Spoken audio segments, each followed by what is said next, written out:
লাকির স্লোগানে রোববারও মুখরিত ছিল শাহবাগের প্রজন্ম চত্বর। টানা 6 দিন মাতিয়ে রেখেছেন আন্দোলনকারীদের এই বিপ্লবী কন্যা।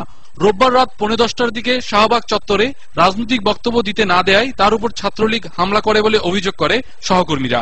আহত অবস্থায় তাকে উদ্ধার করে বারডেম হাসপাতালে ভর্তি করা হয়। মানবতা বিরোধী এই আন্দোলনকে বাতিল করতেই পরিকল্পিতভাবে লাকির উপর হামলা করা হয়েছে বলে জানিয়েছেন তার সহকর্মীরা।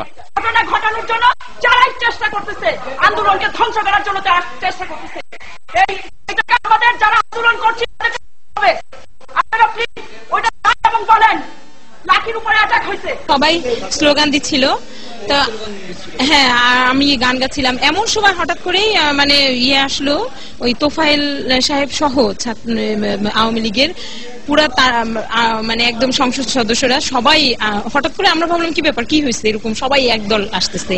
এমন সময় মানে পুরা একটা হট্টগোলের মতো শুরু, বক্তৃতা দিবে। লাকি লাভ দিয়ে উঠে বলতেছে যে এখানে রাজনৈতিক কোনো আমরা দলের নেতা বা কাউকে যেহেতু বক্তৃতা দিতে দিব না, ও বলে উঠে মাইক্রো স্লোগানের জন্য, আর এমন ওকে মানে। এদিকে লাকির আহত হওয়ার খবর আন্দোলনকারীদের মধ্যে ছড়িয়ে পড়লে তাদের মধ্যে দেখা দেয় বিরূপ প্রতিক্রিয়া। তারা এজন্য সরকার দলীয় ক্যাডারদের দায়ী করেন।